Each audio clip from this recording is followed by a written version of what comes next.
My narrative is entitled from the third, sorry, it's entitled from the third to the first person, and it is structured as a monologue between my perceptions during my master's degree in 2014 and my perceptions now as a novice PhD student. Long time no see you. I have got to share some news. I'm a PhD student now. Amazing news! What's your project about? Interprofessional education. I am to plan and offer an interprofessional education activity in order to understand how undergrad health and social care students learn to share decisions about drug therapy as a team, truly considering the patient in the whole process. During these 3 years working as a hospital pharmacist, I don't have any doubts that this topic is more than needed. Also, I experienced demonstrations of power relations among healthcare professionals frequently, so I am to investigate how power relations work among students. I started reading Paulo Freire to learn more about critical pedagogy. Considering my early readings, I think that this theory is in line with my goals. What about your research? I heard you are a master's student. Yes, amazing, isn't it? I just started taking qualitative research methods classes, and I want to use qualitative methodology because it fits better into my project. I started writing the objective. Can I read for you? Sure, go on. Okay, my with this project, the researcher aims to evaluate the implementation process of a pharmaceutical care service delivered to chronic obstructive pulmonary disease patients. How do you intend to evaluate that? I want to interview patients, follow up in the service, pharmacists who offer the service, which includes me, and I want to interview other pharmacists who work there, but are not directly involved in patient care. It seems more as if you want to understand or comprehend this process. You want to comprehend the implementation process, taking in consideration views of people involved in this process, including you. Is that right? Well, I think so, but evaluate is more scientific. Also, I'm not sure about the validity of this type of methodology.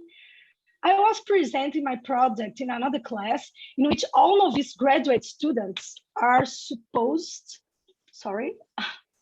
Um, Also, I'm not sure about the validity of this type of methodology. I was presenting my project in another class in which all novice graduate students are supposed to share their ideas for the project. The professor asked me so many questions that I feel like I'm going in the wrong direction. How do you generalize data if you aim to interview of research, if you are inserted in the process you aim to investigate? She also warned me to write everything in third person because this is how academic writing should be. Have you ever thought how contradictory that is? I am the researcher in charge of the project and I cannot write in first person. I must talk as if someone else did it. Not to mention when the advisors already have a project and they just need someone to do it for them. Normally, students and professors don't come up with the idea together. I am lucky to have such incredible advisors. Yes, I'm lucky too. Also, not all research questions will be answered by quantitative methods because we are complex human beings. To capture and to understand this complexity, we need qualitative research. We need qualitative inquiry to make science more human, or at least to methodology we use. It should ultimately benefit our community. In most cases, the results of our research are not accessible to the vast majority of population, including the population that we use as a sample for our academic studies. Brazilian science still tries to mirror the science of developed countries, ignoring the fact that our health needs are totally different.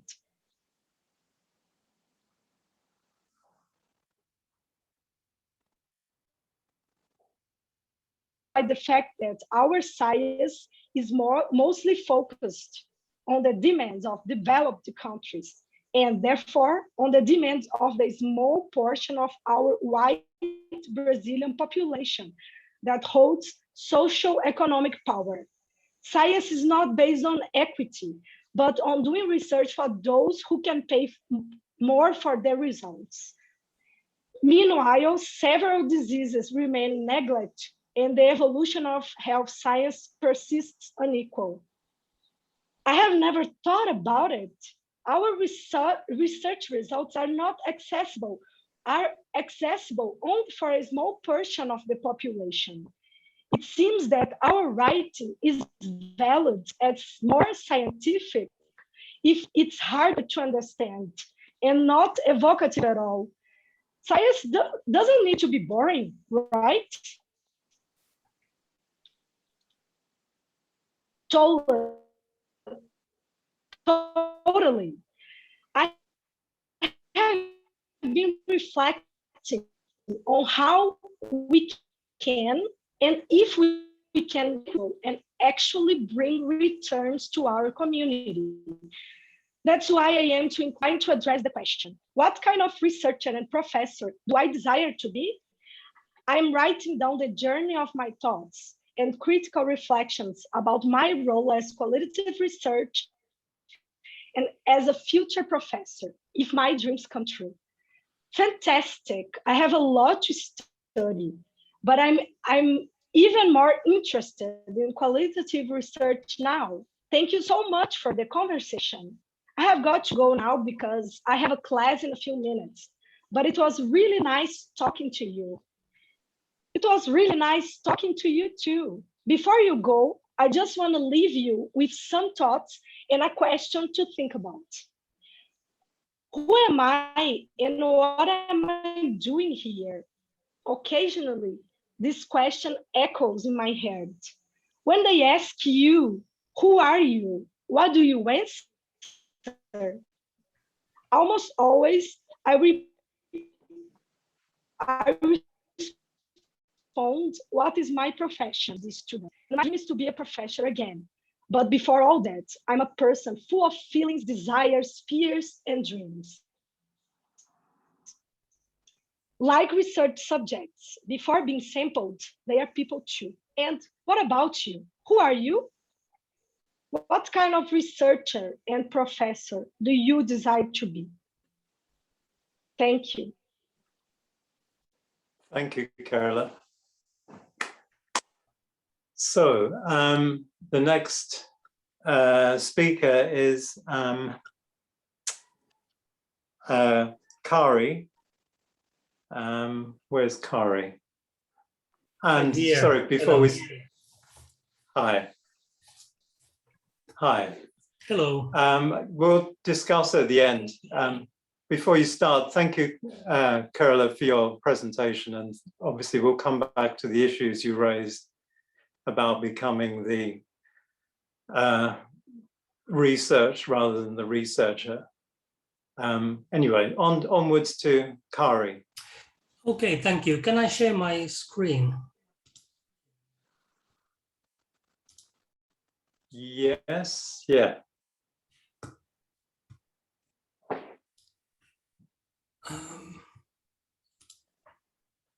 Yeah. Okay. Hello, everyone, and nice to see you. Nice to see you here today. Once upon a time, there was a Greek philosopher named Diogenes who, according to the story, went to the marketplace to masturbate whenever he felt sexual pressure in his groin. Public masturbation was not common in Athens in the 4th century BC. Therefore, Diogenes provoked disgust. In 1977, I was 12 years old and saw a dream about my physical education teacher, which caused a new kind of an itch in my crotch. Contrary to Diogenes, in that dream, I stepped into the closet, and when I woke up, there was no way out. I started to pass. The roots of phenomenon passing in literature lie in the novel Passing, written by Nella Larsen and published in 1929. It is a story of Claire Kendry, who is passing for white. Passing is a matter of identity. Passing is a matter of belonging, belonging to your race or ethnic group, to your neighborhood, to the group of your classmates at school. Suddenly, I no longer belonged anywhere.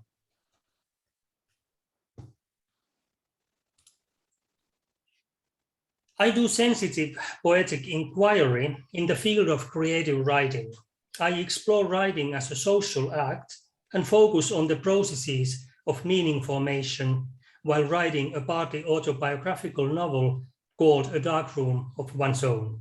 The portraits of an ice hockey player, a dancer, a photo model, and Tom of Finland. Men in search of their lost voice and justification for their existence. I examine not only the abstract concept of passing and its manifestation in the text, but also the intertwining of sexuality and truth as the basis of all knowledge. I lean on Foucault's idea on intertwined sexuality and truth. We aspire to tell the truth about sexuality because we believe it tells the truth about us. Self-knowledge, sexuality, and narration are entrailed in Foucault's argument. Telling the self is telling a story about love, desire, lust, and sexual drives. Let's keep in mind that the ancient Chinese and Greeks judged one's character from their facial characteristics and developed a genre of science, physiognomy. I reflect in my research Yilun Wang's and Michael Kosinski's research from 2018. Deep neural networks are more accurate than humans at detecting sexual orientation from facial images. According to Wang and Kosinski, the fact that people's ability to draw conclusions about the character of others is poor and inaccurate does not necessarily mean that there are no relevant clues in the face about our character traits. According to them, it is possible that we not only recognize them with the human eye and thus do not know how to interpret them correctly. It would thus be possible for some of our intimate features to be seen on our faces, even if other people could not see them. Wang and Kosinski used machine learning, artificial intelligence, and a facial recognition algorithm, deep neural networks, to investigate the topic. They trained the algorithm with photos uploaded from Facebook and dating website profiles where people report their sexual orientation of their own accord. I like men, or I'm looking for a woman. The algorithm's function is based on facial descriptors like facial landmarks, eyebrows, eyes, nose, mouth, chin, facial frame, and head orientation. The presumption was that homosexuals, gays, and lesbians have gender atypical facial morphology. Gay men are predicted to have smaller jaws and chins, slimmer eyebrows, longer nose, larger forehead, and fairer skin, and lesbians vice versa. I disagree with the results of Wang's and Kosinski's study and its parameters. Having said that, I reflect my own micro-experiences as well as gender and sexuality studies to their research in the context of meaning formation and sensitive poetic inquiry. Pretty boy is one of the most stereotypical euphemisms of a gay man. A man cannot be too beautiful. Actually, a man cannot be beautiful at all. Therefore, when working as a professional photo model, makeup artists always wanted to paint me a rich forested jaws from Bold and Beautiful with their big, fluffy makeup brushes. And of course, I had to struggle on the verge of anorexia. I weighed 140 pounds and I'm 183 centimeters tall, so that my face was square-shaped, my cheeks dented, and my cheekbones protrude.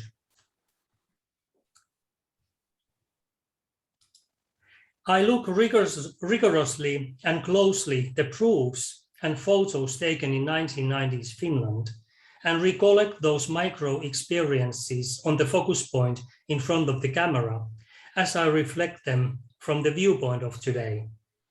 I examine the performance and acts of passing for straight in the front of the camera and its representation in society. I rely on Foucault's genealogical theory and its conception of my body as an engraved surface of cultural registration and occurrence. In the core of my research is Deleuze's and Guattari's concept of assemblage. The concept emphasizes the relativity and situational nature of its object instead of the completed form.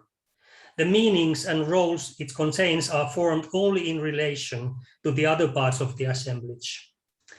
Deleuze's and Guattari's assemblage encouraged me to look at my face as a social interface and unfold its layers, relations, and dynamics. I strive to live through my micro experiences in the proofs, look at them closely square by square, as if they were brushstrokes of the painter. At the same time, I examine the multi-layered dynamics with which my face is constructed, reconstructed, hidden, and finally lost. The reason why I ended up exploring myself and using my own micro experiences was the risk in examining others so in depth and ask them to dive into the darkest corners of their mind, often painful and shameful experiences and memoirs. As a researcher, I was afraid to lead others into so deep water. It could have been unethical, as I am not a therapist, but doing research, not giving therapy. Nor am I asking questions like, was my mother too possessive? Was I too close with her? Didn't I break away from her early enough because I had to take care of her? Was my father too distant, well, absent?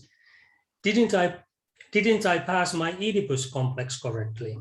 What role Grison's and Winnicott's object relation theory played in my early childhood? Or was there any to begin with?